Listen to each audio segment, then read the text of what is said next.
being all over the internet, that exposes me. They know what I'm buying. Your government, they're watching too. Department of Homeland Security says anybody who's doing these things are people we need to worry about. If everybody's more prepared, the less they need to come after me. How many people should you include in your standard survival plan? Minimum need about 5 people. You can't be awake 24 hours a day. I'm still going to sleep sometime. Then I'm exposed. Organizing people is a useful skill. Getting people to work together and to do things is a very useful skill. We go to a bank and try and run things. I'm not the guy you want to put in charge because I don't know anything about banking. What has been your biggest challenge? One of the other bigger challenges. Chuck, talk to me about survival. Let's say tomorrow apocalypse. Actually, first question. What's the most likely event? If something bad was to happen, what's, according to the experts, the most likely situation to happen in which we would have to enter into survival mode? Right. So, I don't know. So we're all about, prepping and being prepared and that kind of stuff. There's a lot of things going on that are concerning. I know in America, I feel like our biggest worry is we're more afraid of our government than we are of anybody else. I think that's what it comes down to. And I think to dial it in even more than that, I think, the consensus seems to be they really seem to be trying to destroy our economy. And inflation, which I know is an international problem at the moment, inflation. But I'm sure America has a hand in that with the rest of the world getting inflation. But you know how that is. And I'm 100%. Sure it's viewed that way throughout the world. So that's the biggest focus of what, where I put all my prepping and efforts into. Mm-hmm. The nice thing about preparedness is it seems like there's a big overlap between all the different things that might happen, right? Like if you set aside a month of food, right? You have stuff in your stuff. Well, if something like a pandemic or something happened, you could then go and avoid going to the grocery stores or doing stuff like that because you have food at home. You don't need to go out, right? Yeah. If you have a hurricane, can't go out, stores get damaged, power goes out. Yeah. Then, having that food storage, you're, ahead of the game.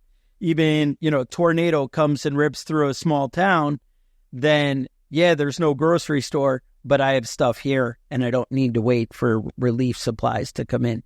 So all those things you're kind of covered. And if your expenses and your bills go up, then no problem because I'm already a month ahead of the game. I bought those items at a cheaper price because I had them ahead of the game. Now, a lot of people, when you think of preppers and stuff, you always see these big boxes of, the long-term 25-year shelf life and, thousands of dollars and whatever. It definitely doesn't need to be that way. I buy things that I'm typically going to use, anyway, automatically. Like people, they think, oh, well, I'm going to buy rice and beans. And honestly, I do have rice and beans. But the thing is, you want things that you're going to normally use in your normal rotation of food. And I know outside the U.S., people don't really usually, my experience is they have 2 to 3 days of food in their house kind of thing. And they kind of shop more on the regular and like that. Just having some of the things that have the longer shelf life in a backup, I think is, I also know, a lot of other places I've been, I was in the military, so I kind of been all over different countries and met a lot of other people. It's been a few years, but in my experience, Americans have a whole lot more square footage in their house and storing stuff than the rest of the world. Right. And so obviously that becomes a factor in finding a way to store, extra food in things.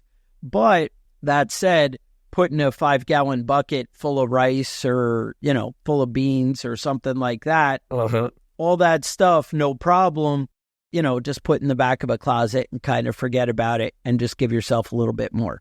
So I guess, and then you think of your needs for survival of what's important, like water, food, that kind of thing, your hierarchy of things. If water stops coming out of the tap from, the local water plant, that's a big problem for a lot of people. So having a couple of gallons, or, if my kid's away at college, having, at least the 24 or 32 pack of water bottles underneath their bed, you're just a little ahead of the game, and you're not stuck right now, with not having something. So that's a big thing. Those are my biggest concerns. And I love this. So food, water, kind of the first two things that you need to look into, right? If you want to enter into a survival mode. And I really like the nuance and how reasonable you put things in place. It's not just about the apocalypse, right? It's about, hey, something happens locally that might have a 1, 2, 3, 6 month bunch of consequences. You're kind of ready for that. So give me the survival 101. Let's say 5 kgs of rice, 5 kgs of beans, maybe a bit more, 5 gallons, a bucket of 5 gallons. So I suppose that's what we are in imperial system versus your metric. liters. Yeah. Yeah. But so a lot. So actually 5 gallons. The thing is, water, you're going to need a lot more, right? Yeah. Waters is a big thing. Yeah. You really want to find another source for water. You want to have a plan that's going to get you to your water. And if you don't, then having, at least what you would drink in 2 days and that kind of thing. And that's kind of per person. Now, obviously, water storage becomes a big deal. It becomes hard to, that takes up a lot of volume. And the bottom line is you do what you can do. That's everybody's like, oh, it's overwhelming. I can't go out and buy a ton of food. Yeah, we don't have that maybe in our budget, but that's no problem. What we can do instead is when we go to the store and something's on sale, we maybe buy 2 of that one item that we like a lot. And then we have a little redundancy, and you build up over time. It doesn't have to be a right away kind of thing. In America, we're big on cash, or we used to be, I don't know, kind of getting away from that. But having a little set aside, just each month, just a little bit, hey, that way I have cash if my ATM didn't work or that kind of thing. And this stuff comes up when the power's out. Like I said, when a hurricane, when something like that. Now, I can go on that my next biggest fear, right? Because there are 2 that are always kind of looming in the background. And that we seem to poke the bear with a lot of other countries in America. And we have irritated other people. I don't know. And so I think there's always the threat of possibly an EMP attack, which is that electromagnetic pulse. It basically takes out the power grid. And I know it sounds far-fetched if you're not kind of in that community, but, well, one, the American power grid is not exactly as stable as we'd like it to be. Back about, I would say go back about 98, we had that big rolling blackout for the East Coast, was 3 days with no power. And even something like that, preparing to deal with things without power, even a short time. If you're just prepared for 2 weeks, you're so much more ahead of, everybody else out there. And just, I don't know, being able to function is really where I want to be. So I have so many questions. First thing is, if you plan like this, right? And if you have at the end of, I don't know, you do this for 5-10 years and you end up with 1 year worth of supply, right? For you and your family, assuming that everything can go black, like EMP attack, water doesn't go out the tap anymore, but you can be perfectly fine, more or less according to your normal conditions, for a year. People will know eventually, or should they? When you prepare for such a possible event and you start, making sure that you hedge your bets, should you make people aware of it or not? Because I'm thinking, yeah, sure, I can have a whole year worth of supply, but then my neighbors may envy that if something was to happen and I would run into some form of troubles. Is that something that you tackle as well in your podcast and when you consider survival? I think we might. So yeah, that's so the big thing right now. The big thing is kind of, they call it OPSEC in the military, operational security, and not divulging everything. Now, the big thing, obviously I have a podcast. I'm the guy, I'm all over the internet, or maybe I'm not, but, I'm kind of everywhere saying, hey, this is what I'm into and this is what I do. And as I kind of touched on earlier, being afraid of your government is a little bit, they're watching too. They know what I'm buying, and they know, there's certain things that are on lists, and, even same thing, if you're into firearms and guns, that kind of stuff, that puts you on a list. In America, apparently just being a veteran puts you on a list. Interesting. We have, in America, we have this, they have like ready.gov, right? And they talk about preparedness and how all Americans should be prepared. And it's funny because on this website, they tell you that you should store up some food for a week or two, and that you should have preparedness and readiness. And they talk about all kinds of disasters that could happen and things you should be doing to prepare for it. However, on the flip side, our Department of Homeland Security says anybody who's doing these things are people we need to worry about, who are, rabble rousers or whatever, or, people who cause trouble. And so it's kind of a contradiction. They tell you, yeah, be prepared, but then we're worried about you. So definitely keeping your mouth shut is probably the way to be. And when you have people over, they shouldn't open your garage door and, oh, gee, you're stacked to the roof with food. I agree. And having it all in one place is definitely a concerning issue. Now, I've taken measures kind of along that line personally, where things aren't all, bright and ready, available for anybody to see or find. However, as I mentioned, being all over the internet, that exposes me. I hate to say it. I've taken it as a personal mission kind of thing, that I want to go out there and be like, hey, this is what you need to do. Because in my mind, if everybody's more prepared, the less they need to come after me, right? And making sure your neighbors are prepared and encouraging your community, even talking to your local leaders, the sheriff, and we have different things about, kind of a community preparedness, talking to the local fire department about things they can do and working with your community, you can actually make it that you're more prepared as a whole. And being prepared, with your 5 or 6 neighbors who are close to you, everybody having a little bit of preparedness is going to, hey, we can take care of ours. And I got to say, there are things you can do that'll kind of help out the area. Like, hey, I have a well and a way to get my water out of the well. So, hey, I'll take care of all you guys if you're looking out for me. So thinking about others a little bit will help you out a lot. But I agree with you. Keeping your mouth shut will help you out even more. When nobody has food left after 2 or 3 days and you're out on the barbecue and they can smell it, throughout the neighborhood, probably not going to be your go-to. Or when your house is the only one with the lights on, that's going to be an issue. So you got to be aware of what you're doing. And yeah, that's stuff we dig in deep, to kind of cover. So don't throw a massive barbecue 2 weeks in a blackout if you don't want people to find out that you might have the resources. If you don't want your neighbors showing up. Yep. Talk to me about numbers, because there is this thing of like, if you want to go fast, go alone. If you want to go far, go together. And there is always, like, in France, we have a saying which is union makes strength. I'm not sure if I guess there is an equivalent in English.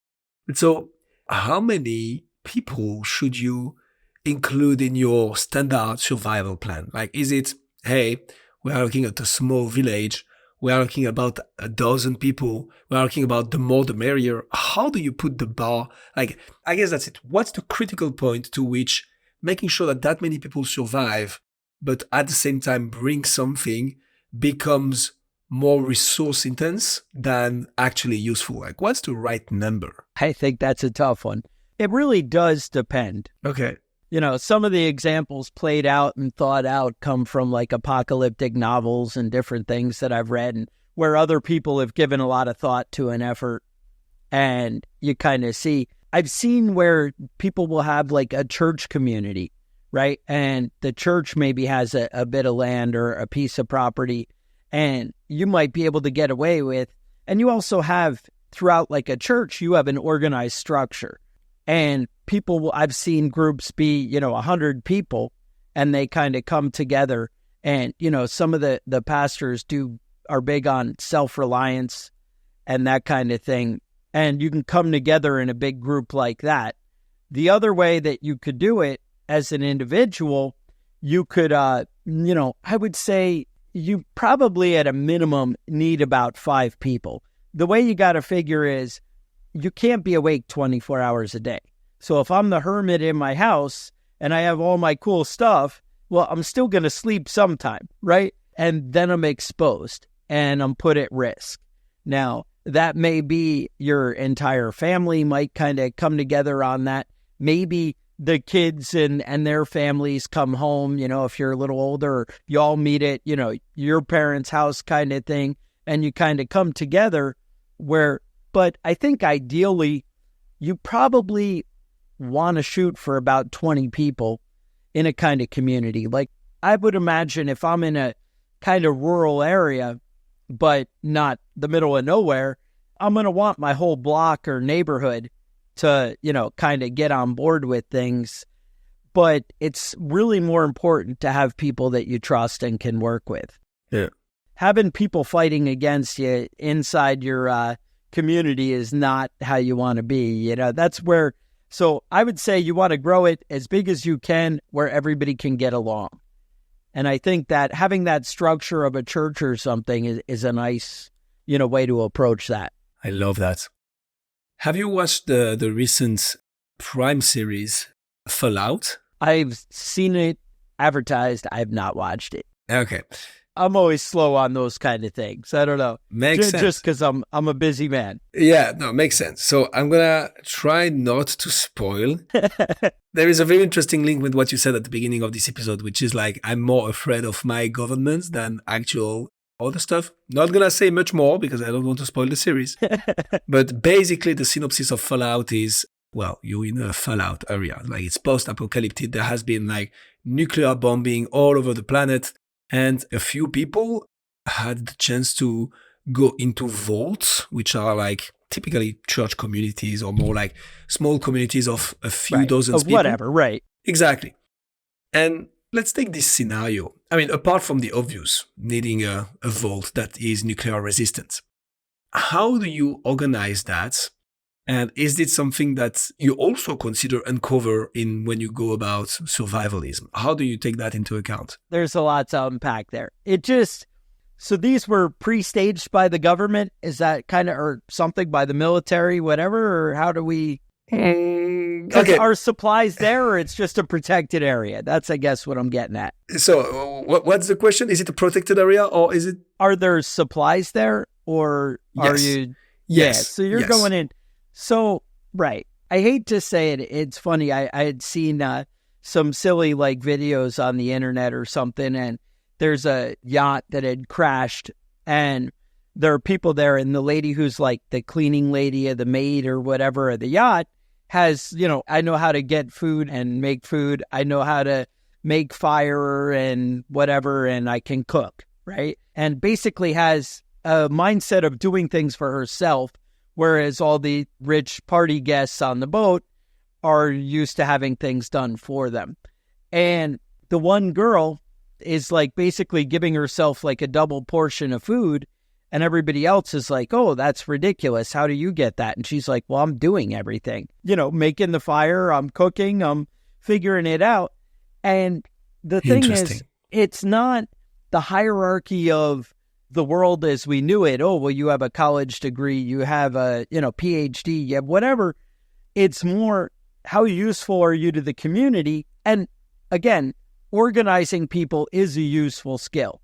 Getting people to work together and to do things is a very useful skill, but it's what skills you have right now that are going to apply to that world. So I think setting up your structure and your organization is about finding people for the right roles, which is with any business, but also realizing that the constructs of the world you had before is maybe not the construct of the world that you're in right now. Being a banker or a lawyer or something, maybe the lawyer has some negotiation skills that can kind of keep people from killing each other. That's a plus. But it's not as useful as the guy who can feed everybody or the guy who can farm. But again, that doesn't mean the guy who can farm should be in charge, but maybe he should be in charge of the farming, right? And that's kind of where some people are laborers in that environment versus, we go to a bank and try and run things. I'm not the guy you want to put in charge because I don't know anything about banking, I mean, that's kind of the way it works. Man, I love that. So you're a group of 5 to 7 people. What do you typically want to see? I guess not a banker, probably not a lawyer, somebody who can feed everybody. So somebody who has knowledge in agriculture, I guess, and eventually growing stock, right? What else?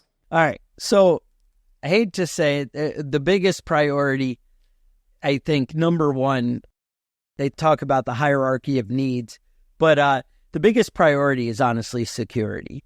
And if you can't protect what you have, you're going to kind of lose everything.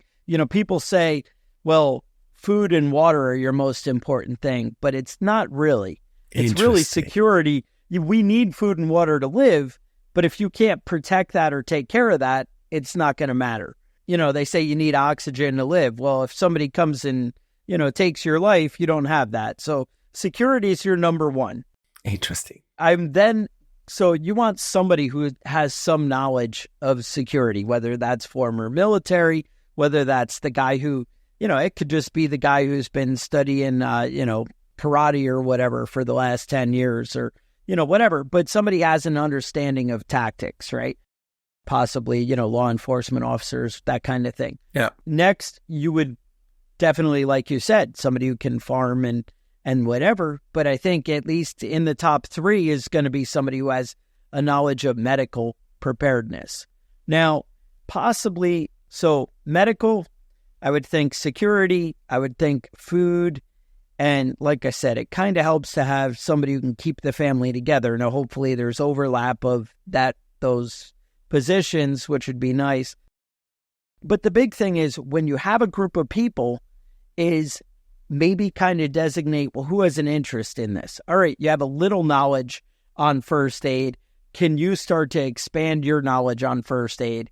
And then maybe come back to the group and teach the rest of us as we go along.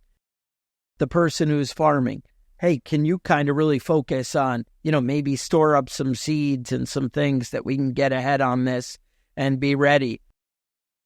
Somebody who has experience growing in that area and in that climate and understands the pests and the rodents or the type of soil that you have, those things make a huge difference if you're going to be successful. Yeah. I was up in New York is where I'm from, and now I'm down in a southern state in the Carolinas, and in one climate, it's totally different growing than in the other. Now, obviously, somebody who grew in the north is going to be able to grow in the south, and you're better than somebody who hasn't grown stuff at all, obviously. However, knowing the particular things of your region and your area, and, maybe expand to foraging and what plants and things are available to you in your area, that's a big thing.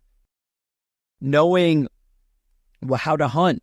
My first season going out hunting for deer was a lot less deer than, after I did it for a few years. You learn to be quiet, how quiet I need to be, what signs to look for, what, different things, what time of day, how to notice these things. It makes a big difference, but I think that's part of the whole prepper thing is to get prepared beforehand and start to acquire that knowledge. Maybe that's throwing a book, like we're really big on the Boy Scout Handbook. Has a lot of very useful knowledge, especially the older ones, where there's a whole lot of, hey, how to do fire building, how to do basic first aid, now, obviously I have a lot more advanced books that go into a lot more, but if I needed something simple, that's probably where I'd start. The British people have a book, the SAS, SAS survival manuals, really big on, just covers the basics of everything and the foraging and shelter building and first aid. But knowing how to go build the shelter, probably not my number one priority. I mean, again, that's going to help me if I'm lost in the woods, but hopefully I'm going to be at my house and defending my house. Now, if I live in a big apartment complex and the power goes out, food and water for 10 days, I don't have anything, I'm probably not going to stay in an apartment complex. So that guy, or, a big condo building or something. So that guy needs to be more worried about finding shelter or that kind of thing, or, building shelter than a guy who lives in a rural area. But again, obviously, once the cities kind of get exhausted, people are going to be moving out to the rural areas and going after things. And that's where security comes into play. I love this. I want to talk about your podcast. Yeah. I have one last question about survivalism. All right. And it's going to be completely self-centered and interested. Let's assume a random guy of probably 29 years old who is living in a relatively big city. Like we're looking at 500,000 people. I mean, that's big for France. Obviously, US scale might be something different. Point being, that's big. Within lots of people. What's the playbook if I want to survive, God forbid, something were to happen? Like, what are the first things that you would be doing? What are the first people that you would be, I was going to say reaching out to, but you probably cannot even reach out to them. I mean, at least remotely. Yeah. What do you do? Like tomorrow, thing goes dark and I'm like here in the middle of my city. Obviously, I won't be able to survive for long. As you said, no water, no electricity and so on. What's the water-wide playbook if I want to make it for at least, 3 months? And then we'll see. Right. So one thing, like you mentioned, communications going out. That happened on September 11th. Everybody around New York City, their phones were just shut off. And that was brought on by the government. So it wasn't even necessarily a failure. It was, they shut it down. Sometimes texting still works. That's like your next go-to. Now, I know you're saying, well, what's my play? The big thing is we talk a lot about get home bags, where we have in the car a bag with basically stuff that I'm probably 3 days worth of food away, like water filters, that kind of thing, to get clean water, stuff to help with building a shelter. Maybe that's paracord. Maybe that's, we do whole episodes on just, building this bag with the right stuff. But water purification, they have little chlorine packets that you can kind of add to your water as you go, and doesn't taste great, but it would be better than just drink it out of the stream with, whatever bacteria and things are in there. So things like that, this get home bag, you would want that same bag to have you to get out of the city, right? So I guess it's like a go bag, but a lot of people think of these bug out bags as a big elaborate thing where I have a tent and you don't want it to be the big military sea bag that weighs, 80 pounds. I don't know how you guys work that math out, but, a big heavy bag, right? As much as a man. How about that? And then, perfect. So you don't want to carry that bag. And that's a lot of guys, the way they prepare. You want something that's going to be more like a backpack and a normal knapsack that you can carry out. So you're going to want some kind of water filter, some kind of way to prepare food, some kind of food you can have on the go, and something that's going to get you out of the city and out of the community to a more rural area where you can then reassess things. Now, kind of scoping things out, just even on a map if you can't get out there, but knowing what's around you and having somewhere to go in your mind. Now, maybe that's your aunt's farm out in whatever, or it's, whatever, but having that backup of somewhere to go. Maybe it's a, national forest kind of thing we might have here. But, those like more rural areas, but also understand a lot of people are going to have those same plans. Now, if you are planning on going and staying out at whoever's house, your friend or whatever, then maybe you stage some of your stuff there. Hey, can I leave a bag full of some clothes and maybe some security things you like or whatever there, and have that stuff staged there in advance? That gets you a little bit ahead of the game where you're not carrying everything you have. You don't need to worry about, bringing, a change of clothes, because obviously she might not have clothes for you, right? At Aunt Susie or whatever. you have your own supplies. So that's the thought there. Absolutely love it. Talk to me a bit about your podcast. I guess you talk about all the stuff, but tell me, what is it? Why did you launch it? What's the idea behind it? And where are you going with that? So the big thing, not to get back on the whole prepping thing, but I served in the military when I was younger. And one of the big things was former Yugoslavia there and in Kosovo. And we ended up doing a lot of work with them, and good and bad. And so anyway, as we were there, I kind of saw how people's lives that were so very normal got so disrupted and changed.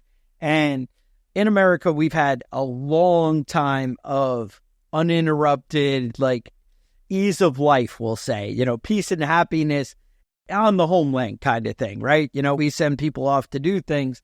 But as far as here, we never really see any kind of turmoil or controversy. But realizing how unstable things are, and then I guess the more I started digging into the government, I was like, ooh, things are kind of on a shaky ground.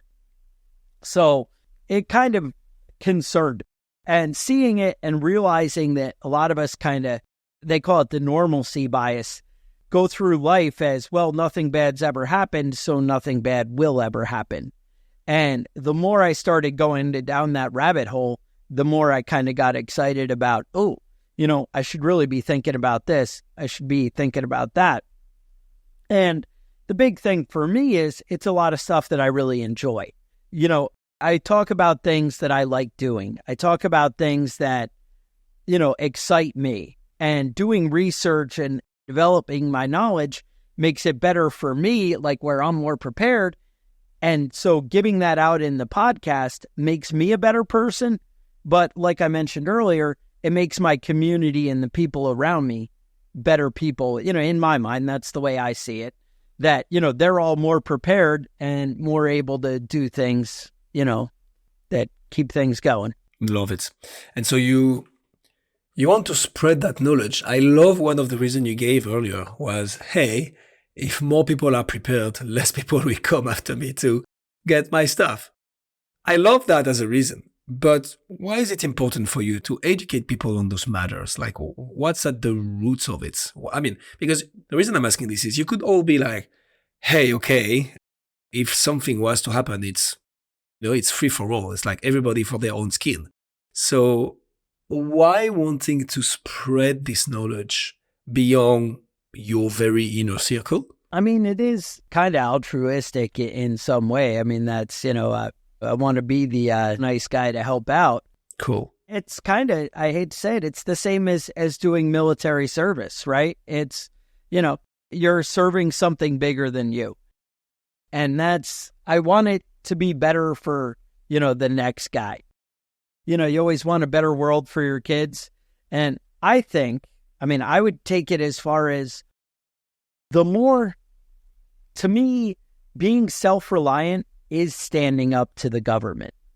I hate to say it.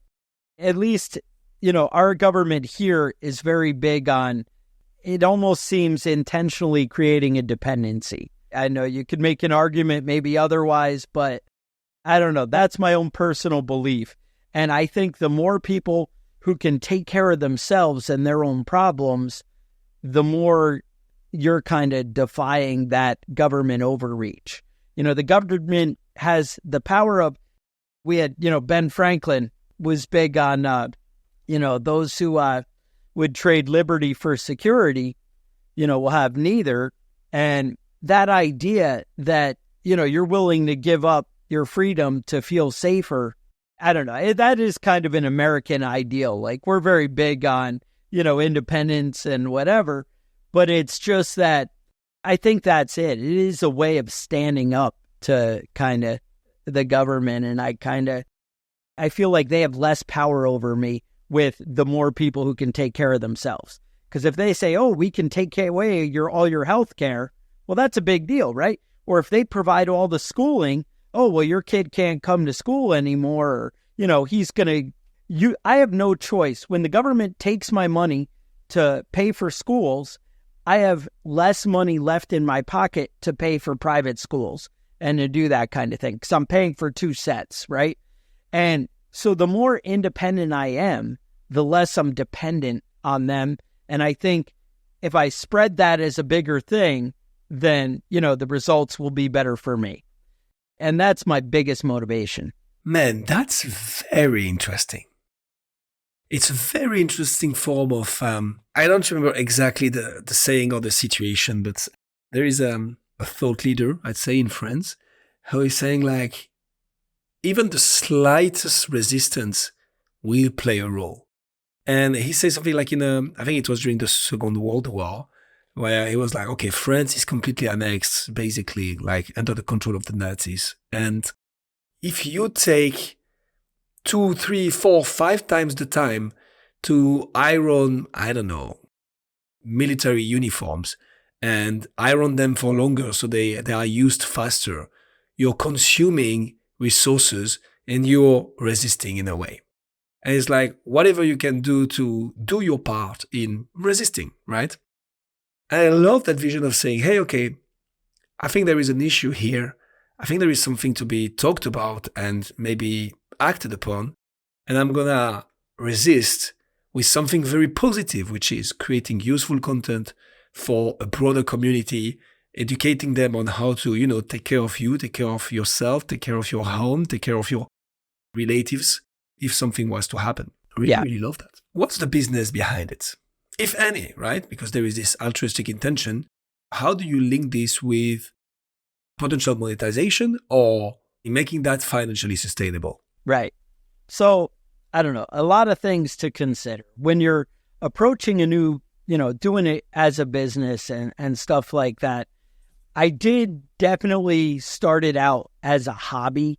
And I think with that, I made some mistakes early on, thinking of the right name, thinking of the right stuff. It needs some kind of consideration, although, action is better than inaction. A lot of people, put too much time in. Well, I don't have the fancy equipment. I don't have whatever. Just getting started is good. But I would say I wish that I had put a little more effort into, better sound quality in the beginning, right?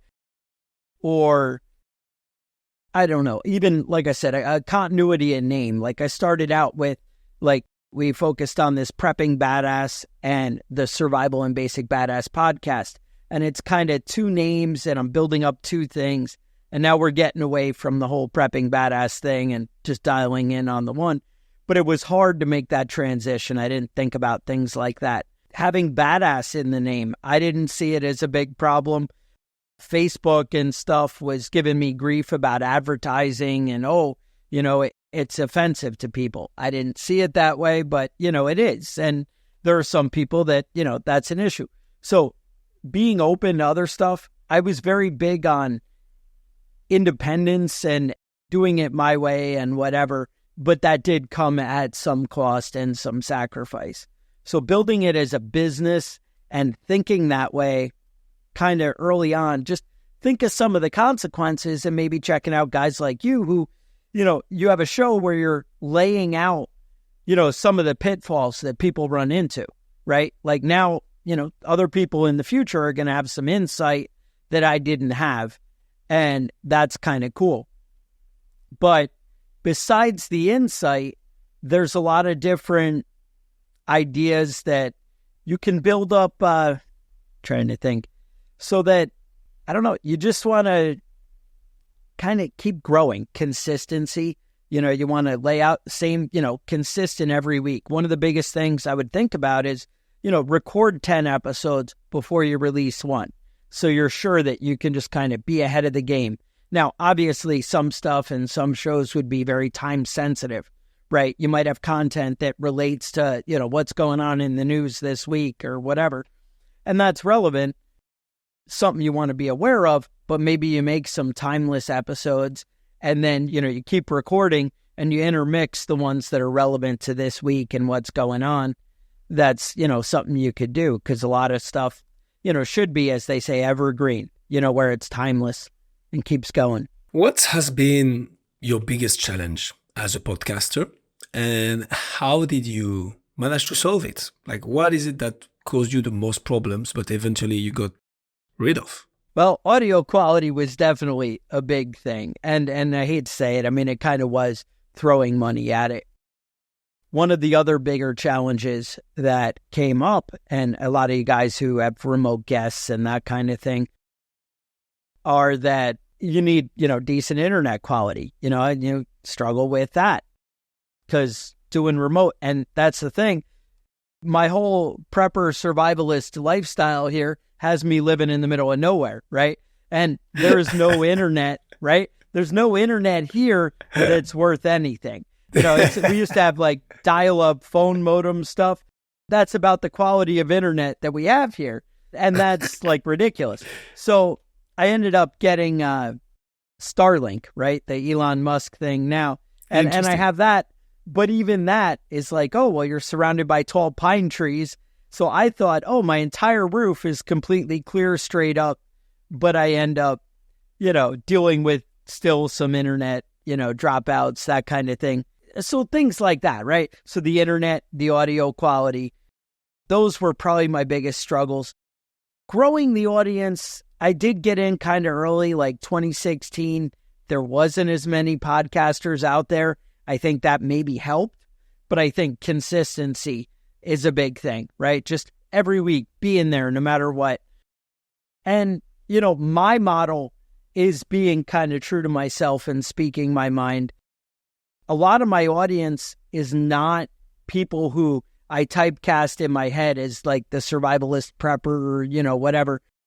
It's weird. Some of them are kind of the more, rural people think American redneck or whatever, those types. But then we'll have, single moms and, all the different races and the different everything that everybody's like, oh, they would never think, survivalist and prepping. And a lot of people are like, you'd be amazed. I'm a, single mom with 2 kids and whatever. And you probably don't have any other people like me. And I'm like, you're like the 10th email I've gotten with that exact, scenario. Because it's like, hey, I have to be able to handle things. And people, are worried about preparedness. So being open with your audience and not necessarily putting them in a box, I think being true to yourself is what's important. And then just kind of go with how it goes. Again, I didn't worry about, some of the hot topics that they don't like on YouTube and stuff. And that kind of hurt me. That was another, business model, maybe fail. But because I'm like, whatever, I'm going to say what I want because the whole point is kind of a resistance and free speech kind of thing. And so that does mesh a little bit with the modern world. And maybe I'm just old, who knows? I think you're aiming for the long term and for what's right. I think it will always be rewarding. It might just take more time, but in the long run, I think that's the right move. Chuck, that was absolutely amazing. Question we ask to all our guests at the end of the episode is, what podcast do you recommend listening? Actually, what do you listen to that you would recommend me listening to as well? And disclaimer, you cannot say your own podcast, but of course we will put the link in the description. That's a taboo, huh? Actually, I listen to all kinds of crazy stuff. My big one, especially related to your guys' topic, podcast gurus and what you do, I really early on, a lot of my decisions were influenced by Pat Flynn with Smart Passive Income. He's great, and I don't even know how much he's doing now, but I know I've been through hundreds of episodes there and really just tons. He interviews guests, but it's all on kind of growing their small business and their, and their podcasts a lot of the time and how they're able to monetize and market that. So that's definitely one of my favorite. You guys, definitely somewhere people should be checking out, obviously. That's where we want to be. But yeah, I really like, Pat Flynn. I actually listen to, I used to be big on Joe Rogan. It introduces me to new ideas. I know he's a big, he's like the cliche podcaster because he's probably one of the biggest out there. But I don't know. There's a lot of good stuff out there. There's like a Jocko Willink has a show that's pretty good. Former military guy. I really like Pat Flynn. He'd be my guy. I think it's smart passive income, and I think he has a new show out. But pretty cool. So Joe Rogan, obviously, you've listened to already. I love Joko. I love Joko on all the people's podcasts for some reasons. I feel when he's being interviewed, he has like so much depth and so much like insightful things to say. And I'm not saying that he's not on his own podcast, but I find it a bit different somehow. right, I haven't listened to Pat Flynn ever, so we'll definitely give it a try. check him out. He's a smart guy. But yeah, 100%. Chuck, thank you so much. It was great. All right, it's been a pleasure.